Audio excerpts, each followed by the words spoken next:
We got to celebrate you. Yeah. Yay. Geraldine and Elizabeth, we're celebrating you. And then Jasmine earlier today was like, wait, miss, what if it is about, um, what if it's also about like celebrating the people who you have crushes on who have curls? And I was like, oh, maybe. Um, so we were like laughing about that. And I was like, wait, my boyfriend has curly hair. Like, for sure. Like, I have a crush on him. So that was funny. But then we looked it up. It's really about having a crush on your own curly hair. But then I was like, whatever. I like Jasmine's way too. Do perms count? Sure, perms count. I'm good with that. But for sure, wanted to celebrate people who have curly hair, whether it always looks awesome or it's always a mess. I'm here for it for sure. Steph, I'm so glad you came back because I was realizing I sent you away and then I needed you. So Yeah, I had a feeling that's why I came back. thank you so much for coming back. Amazing. Y'all, Stephanie's gonna jump in today. Let us, though, jump into our announcements, and then Stephanie will lead us through our PT today. So, announcements. This week is week 10. Hallelujah.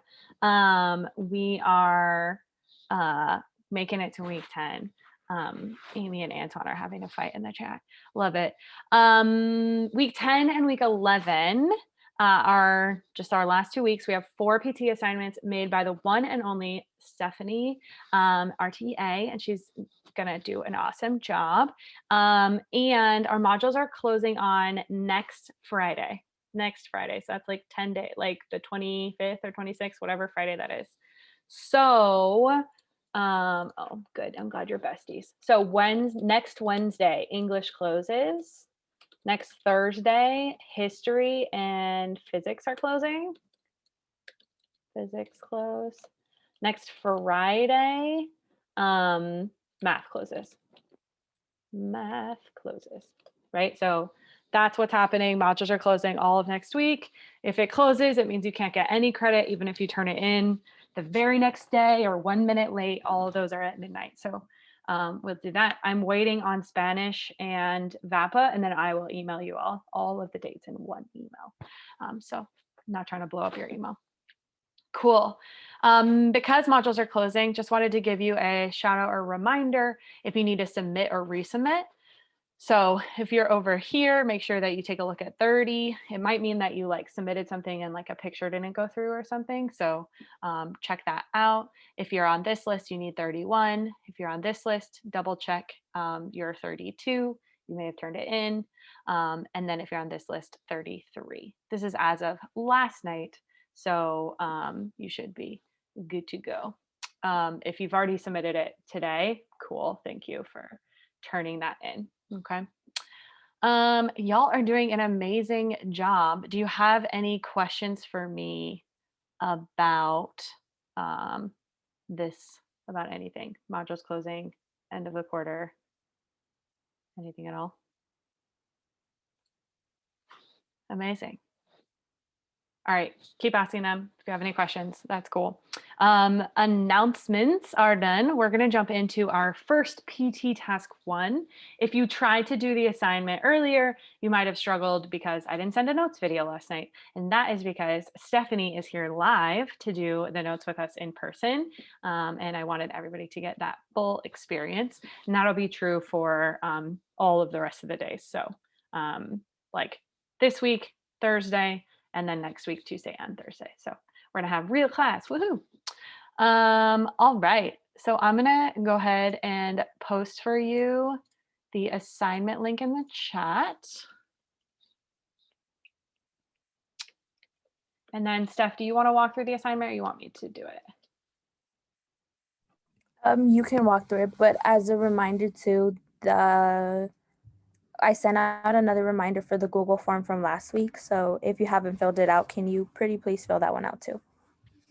Cool. So Steph sent a reminder for those of you who have not yet. So for PT task 1, we're going to do the same thing that you normally do in Langdon's class, which is take notes on a presentation. Right, so Steph's going to walk you through a presentation. It's about debit cards and credit cards. And you can take notes. If you want to take notes on paper and put a picture in, you're welcome to. If you want to just like type in this box, you're welcome to do that. If you want to like take notes on another doc and then link the doc in, you can do that. If you want to like take notes on your iPhone and then take a screenshot and turn it in, I don't care. However you want to take notes is totally fine with me. You're just going to put notes in this section here. Okay, notes in that section. The rest of the assignment has some scenarios to do, and number 4 just says, tell me one thing that you learned today. So that's our goal. Your goal is to learn one thing at least today. And then finally, you have the 4-question quiz. 4-question quiz about what we have today. All right. With that in mind, I'm going to reset our slides here and toss it over to Steph. Go ahead, Steph. Okay, so introducing PT for this quarter, we are going to be revolving it around financial literacy. And specifically today, we are going to learn about debit cards and credit cards.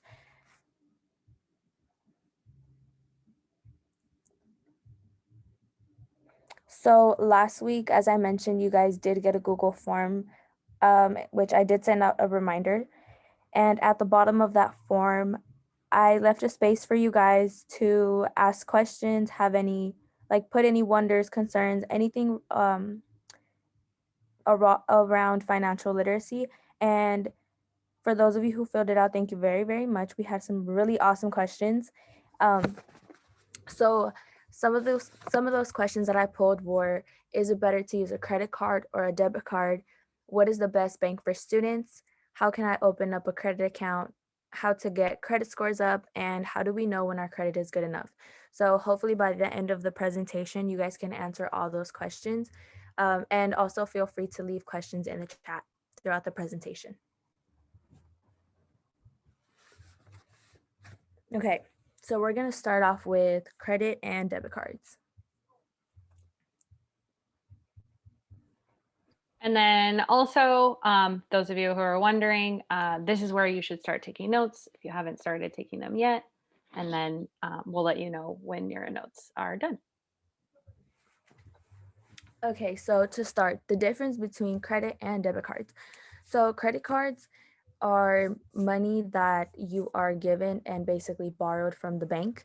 So let's say you're gonna go buy something at Target and you spend about $50 and you use your credit card. This is money that the bank is technically paying for you.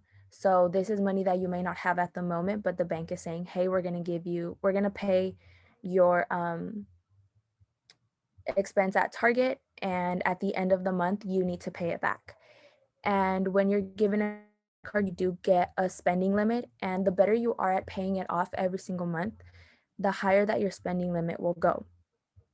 But let's say that your payment is due on the 28th of the month and you fail to pay this, then that's when you start building interest with your with the bank company, which is something that you guys want to avoid, because let's say your payment is your bill at the end of the month is $50, but you miss your payment date, then you're going to essentially end up paying more than what your bill originally was.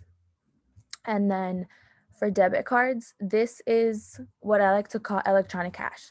So this is money that you're putting into the bank, you're putting into your account, and as you spend it and as you swipe, it gets taken out of your account. And one thing that you guys need to keep in mind is overdraft, which we will also talk about in the next slide. Oh, I thought that was a question. But your debit card is just money. It's like having cash just in a little piece of plastic. For sure, right? So the difference really between like credit cards and debit cards is like a credit, when you swipe your credit card, the bank is paying for you. And then you pay the credit card company back, right? Where with a debit card, you are paying, and like the money is just immediately coming out of your thing, out of your account. Can I get a quick show of hands? Are there any like who does anybody have a credit card or does anyone have a debit card? You can say like, yes, no, say I have a debit, I have a credit. You can private message. I just want to know like where we're at. Where we're at. We have a yes, a debit card.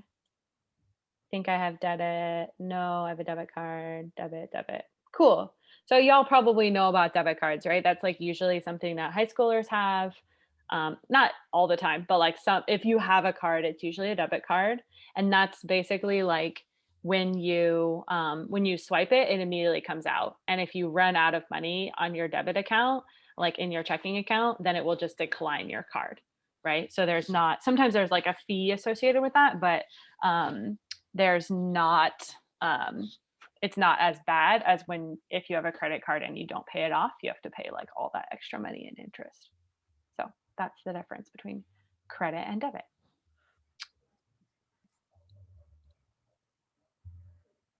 Darn it, I'm just gonna resolve these comments stuff. Sorry. There we go. Okay, so these are important vocabulary words that we're going to cover. So the first one is interest. And like I mentioned before, this one relates to your credit card. And it's money paid for delaying the repayment of a debt. So when you need to pay that bill at the end of the month, the bank is very strict and very picky with saying, hey, we gave you your money, now give it back. And so for delaying the payment of giving them their money back, they're going to say, well, you took 24 hours too long. Now we want extra money. So instead of being a bill of $100, it can be a bill of $120. And overdraft is relating to your debit card, and it's when you're drawing more money than the account holds. So let's say you only have $100 in your bank account and you're trying to buy something that's 150. That's going into overdraft. It most likely will decline your card because you don't have sufficient funds. Um, so that's definitely something you guys need to like keep track of. Don't try to waste more money than you have. And then a loan is a sum of money that's being borrowed and expected to pay back. And this is kind of like with college. Let's say your tuition is like 50,000, and you get scholarships and grants and then through the school, outside of school, but it still isn't enough to cover um, your school's tuition. Then you can take out a loan, and it's where they pay the tuition for you, but you're going to have to end up paying them back. And you can also build interest with them. So just keep that in mind too. And your APR is annual percentage rate, which is the interest that is being paid on the loan.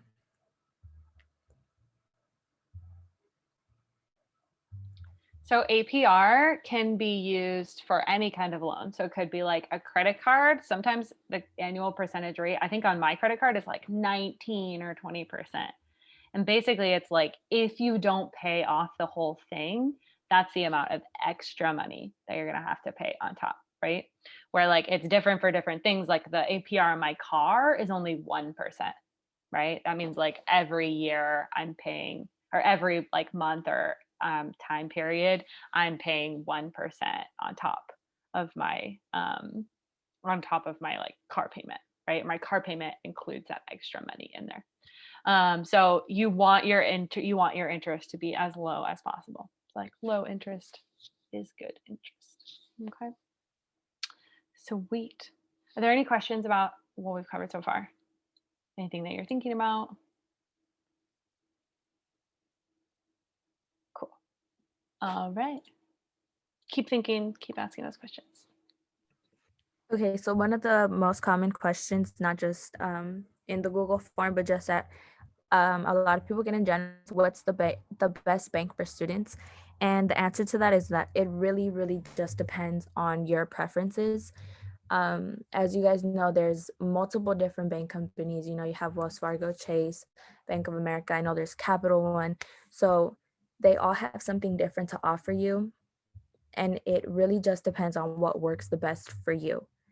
And I know that most people always end up banking with their parents' bank. So like for me, my parents bank with Wells Fargo. So some people would assume, they bank with Wells Fargo, I'm going to start banking with Wells Fargo. And maybe to begin with, yeah, that's the best option for you. But later down the road, if you see that you'll benefit from maybe Chase, then don't don't be scared to switch banks. It's always what benefits you the most. And then on the right side, I put 3 different cards that I think would benefit college students specifically, which you guys will be in, what is it, next year? Yes, next year. Um, so if you don't have a credit card, these are some cards that I think are beneficial since you do get like that cash back and you do get rewards. So you start like building with them. The first one is the Discover It Student Cashback, the Journey Students Reward with Capital One, and the Wells Fargo Cashback College Card. So when you're banking and you're trying to get that credit card and you're in college, try to look for the ones that are going to give something back to you. So just keep that in mind. Something else to think about too is that these are all like national and international banks, but you can also be a part of a credit union, and a credit union is like a small business bank, right? So if you want to support small business, one thing that you can do is be a part of a credit union. Basically, it's exactly the same as a bank. It's just like a smaller version. They're not like so international, and usually you get better interest rates because of it. So I have a credit union from my hometown that I still am a part of. And then I have a credit union from my college that I'm a part of. And then I'm also like a Chase member, right? So I also have a bank account with Chase, which is like an online one. So it's also possible to have like lots of different kinds of banks too. So pretty cool. Sweet. And then we're going to talk about credit. Okay, so we did have a few questions about credit, so we're going to touch on credit a bit. What is credit, how to build your credit score, and what is considered a good credit score. So basically, your credit score is a number that you're constantly working towards, and it's going to determine how much the bank is going to trust you with. And you can continue to build this credit score by making sure you pay your bills on time. Don't wait till the last minute. Don't wait a whole week. And only opening new credit accounts when you need them. So don't start putting all this onto yourself unless you desperately need it. And make sure to pay off your debt and keep the balance of your credit card as low as possible. And then we did list the different credit scores depending on the number, and every credit score resonates with an interest rate. So like I said, the credit score is how much the bank is going to trust you with, and the higher your credit score, the lower your interest rate is going to be, which you're trying to get it as low as possible. Yeah. So, for example, when I bought my first car, I had just graduated from college, and my interest or my credit was like not very great. It was like, I don't know, in here somewhere, like fair, like somewhere maybe six, somewhere in here, fair or good. And so when I bought my car the first time, my interest was like 4%, right? So I had to pay 4% on my interest when I bought my car, my first car. It's been like 10 years now, and I've had a credit card. I pay off my credit card every month. I had college loans. I paid those off. I paid for that car, my first car. I paid my loan every month. And when I did that, every time that you pay something off or every time that you make a payment on time, your credit score goes up like a little bit, right? So if you pay things off, your credit score goes up. If you don't pay things off, your credit score goes down, right? So if you miss a payment or if you pay late, your credit score will go down. So it's kind of like IXL. You're like trying to go up, but like if you mess up, it goes down. So IXL, just like real life.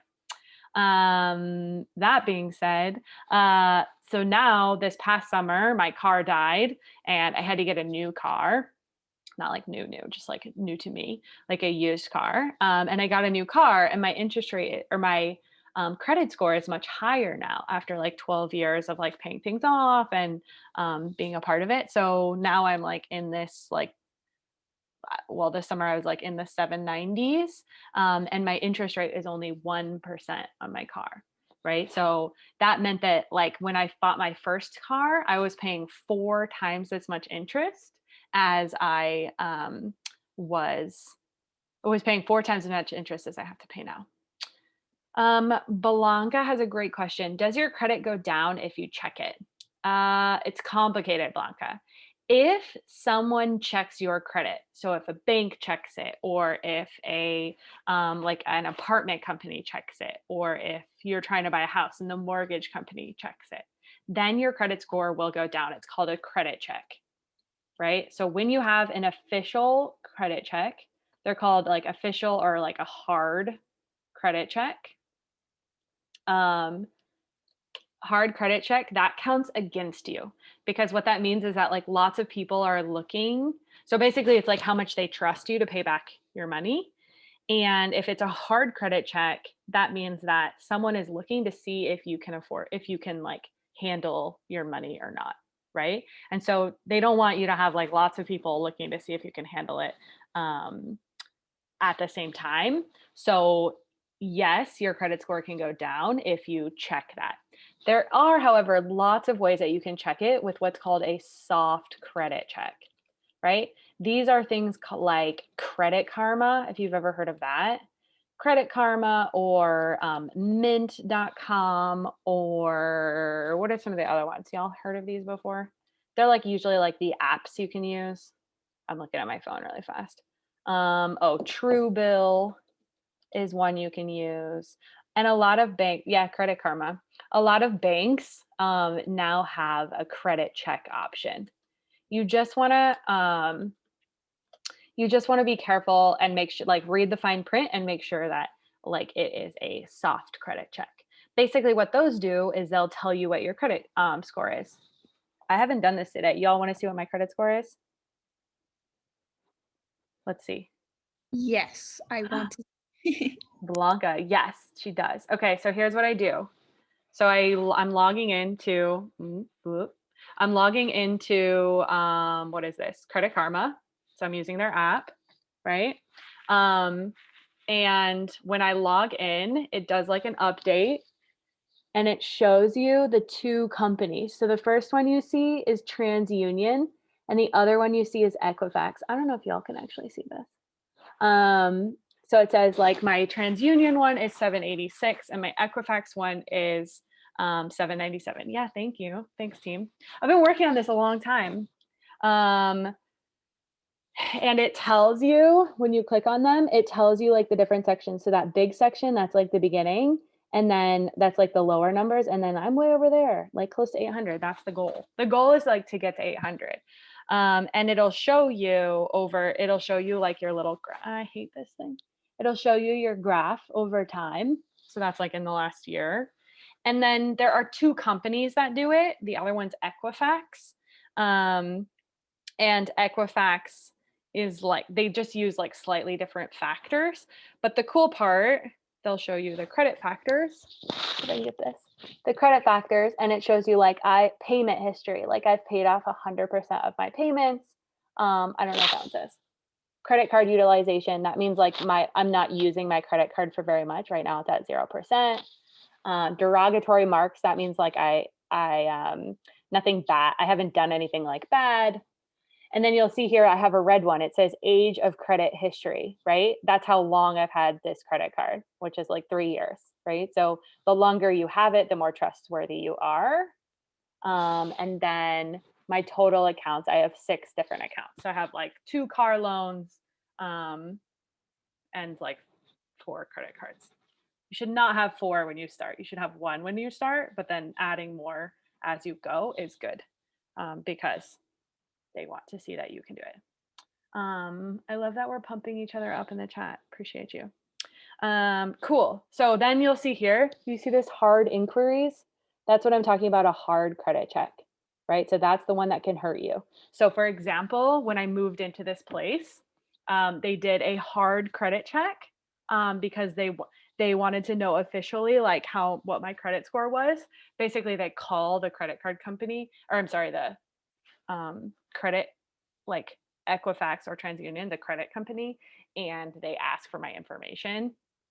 The reason why I have zero is because like after 1 year, they go away, right? So like I've you probably moved to like 3 or 4 times. So I've had 3 or 4, but after a year, they go away. So pretty interesting. You can't wait to be able to use a credit card. Is that what you're saying, Antoine? For sure. Yeah, for sure. When you turn 18, you just have to be super responsible. Super responsible. So that is all. Okay, Stephanie, sorry for that sidetrack. We got sidetracked on. That's okay. But actually, touching on that, with Amy's comment, okay, so like Ms. Max said, you can start at 18 to get your credit card, but don't get it just to get it. Don't say, like, I'm going to get my credit card because I'm 18 now, I can get a credit card. You definitely need to know how to manage your money and know when, yeah, so like if you're responsible and stuff, and you have to really, really know the difference between I need this and I want this, which we will touch on Thursday. But don't get it just to get it. And because, oh my gosh, I'm 18, I was, yeah, that's the issue. I know that was like, for me, I was looking forward to 18 because, oh my gosh, it's this big deal. But let me tell you, it's just another number. Yes, you have more opportunities in the sense of the bank, but don't do it just to do it. Really sit and know that, and decide like, this is really the best option for me. I can pay it off at the end of the month. So if you don't have like that consistent income where you're going to be able to pay it off at the end of the month, then you're probably not ready for it. And make sure you have like that support from like a parent and aunt and uncle, like someone really close to you where they can help guide you through it, because you don't want to start at 18 with your credit score already declining. Like, you really, really don't need that. So yes, it's a benefit to be 18 and start building your credit, but only if you know how to do it the right way. If not, you should really hold off on it. Okay, and I think we're ready for the game. Yes, perfect. I'm gonna make this small. Oh no, I'm not. I'm gonna go to the game. And Ashley, don't be scared to turn 18.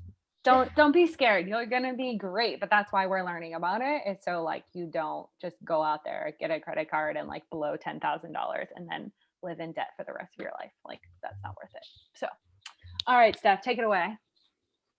And really quick, and also consider that you guys are going to be enrolling into college and everything. So that's a whole different thing that you guys need to consider. So don't say, oh, I'm 18, I'm gonna start getting credit cards and spend, swipe here and there. Really think about college. And then if you can splurge your money, you do you. But in regards to the game, we're going to play a do and don't game where I'm going to read 3 scenarios to you, and we're going to send a poll where you can answer the question, and then we're going to discuss the answer right after. For sure. All right, let me make this small so I don't give away the answer. And here's the first scenario. Okay, so scenario 1. Your debit card personal identification number, which is your PIN, is 1234 because it's easy to remember. You're thinking about changing that PIN to something less common and harder to steal. Should you change your PIN to something less common? All right, the poll is out there. Do you think yes? Do you think no? Should you change your PIN to something less common, or should you keep it easy to remember? Because you have to always you have to like do it yourself every time. You've got 10 more seconds to answer the question. Oh yeah, thanks, Antoine. If you want to privately message me or Stephanie your answers, good idea. I forgot you can't do And it. if you guys already answered the poll and you have a reasoning for it, go ahead and either direct message or put it in the chat.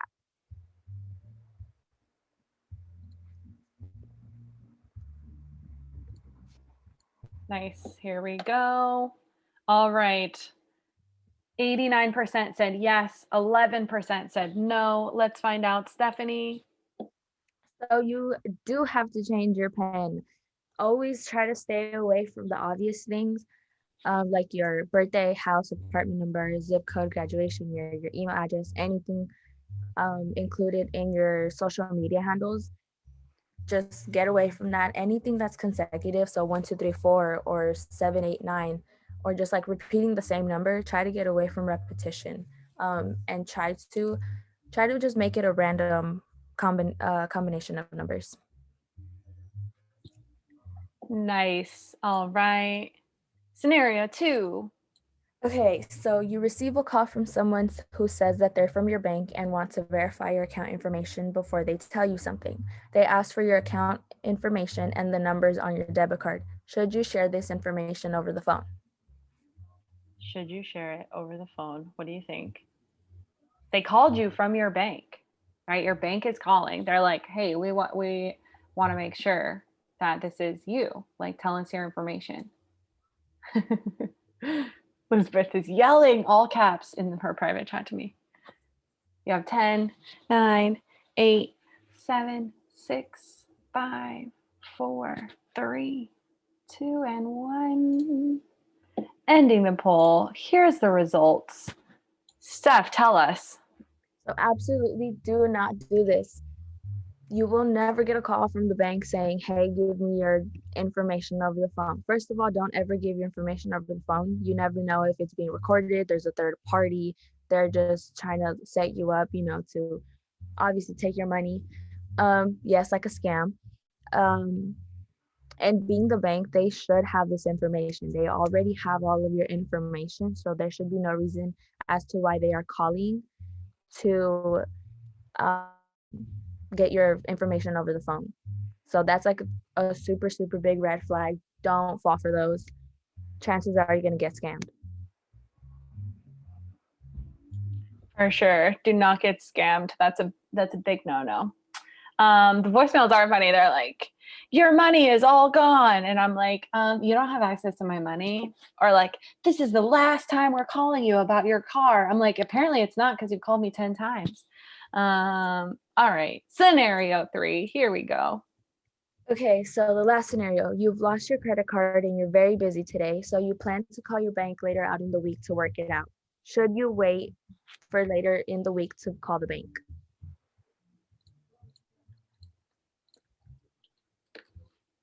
Speaking of the voicemails, I actually got that call like last week. They're and always calling me. I'm like, I hope this is there. It's always like, this is the last time we'll call you. And I'm always like, I hope it's the last time because, man, you called me a lot of times and I don't agree.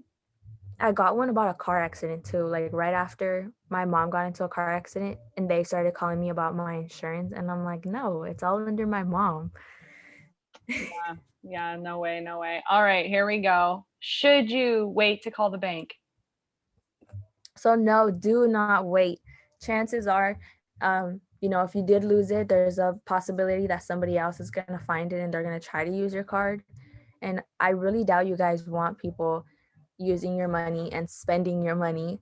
So whenever you either lose it, you've misplaced it, whatever it is, call the bank, let them know. They'll put it on hold so that if anybody else tries to make a transaction or anything, it will be blocked. Nobody can use it until it's been found. For sure. Amazing. You all did an amazing job. You're not going to get scammed. I know it for sure. Steph and I are here to answer whatever questions you have. I know some of you have clubs and things that you need to get ready for. So you are welcome to head out. But if you have questions, we'll be here. Antoine, talk to us. Okay, so a question I had was like, when you do a college loan, like, do they give you amount of money based on like your credit score at that time? I mean, could you just turn 18 most of the time? Okay, so for me, I know that you'll get your financial aid like package and stuff, and it'll say like your subsidized or unsubsidized loan. And if I'm correct, there's one that I think it's your unsubsidized loan. I'm not too sure that if you were to accept that loan while you're in school, it's like it continues to build interest, which you shouldn't. Like you should always try to avoid that. Um, Yeah, I just know like for loans, that's how it works, like directly from the school. I don't know if you want to add anything, Miss. Yeah. So subsidized means that they're helping you. So subsidized means that like they're not going to, so like no interest until you graduate, which is great, right? So like you're not earning interest. If it's unsubsidized, that's the one where there is interest while you're in school. Antoine, what you're asking though is like, is there interest on, or like, are they going to look at your credit score for your college loans?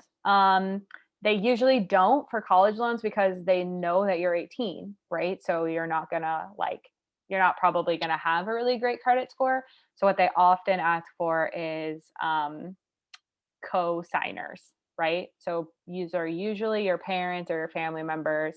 And they're basically people who are going to take on your, so basically like what they're saying is like, we don't trust you. So we're going to have you ask someone to sign the loan with you, and you and your parents sign the loan together. And that means like, if you, Antoine, don't pay the loan, then your parents will have to pay, kind of thing. So there are some loans that are like that. And then there are some loans that you can take out on your own, just like as an 18-year-old, and they don't require any co-signers. Those loans tend to have higher interest rates because there's like less, they have less trust in you, basically. For sure. Good question, Antoine. Let's give some snaps to Stephanie. Amazing job, Stephanie. Thank you for setting up our assignment as well. So just a reminder that your job today is the notes, which you've already done from this presentation. You have a few more scenarios to answer, and then you're going to tell us one thing that you learned. If you made a copy earlier today, then just make sure that you remake a copy of this assignment. And then there's a 4-question quiz, 4 questions. And then if you have any additional questions, there is part 3 here, which is just like where you can put your additional questions. Yay. Sweet. All right, this is the end of our official class. Wait, hold on. It's not the end yet. Please pause. Yes, great job, Stephanie. If you have any additional questions, feel free to keep typing them in the chat. I think Miss Yama is, oh, great. Amazing. Thanks, Miss Yama. So this is the official end of our class. If you need to sign off and you want to head out, you can. If you want to stay here and ask some more questions, we'll be happy to answer them. But we'll be back on Thursday. Same thing. Stephanie will be here with some more information about, Steph, what's our topic for Thursday? Thursday's topic is budgeting and saving. Budgeting and saving. We'll be back at it. Money, money, money with Miss Mac and Stephanie. Woo, woo, woo, woo. Like, comment, subscribe. Okay, have a great day. Epic. We'll see you on Thursday. Bye, friends. Or ask your questions in the chat if you want. Money, money, money. Bye, friends.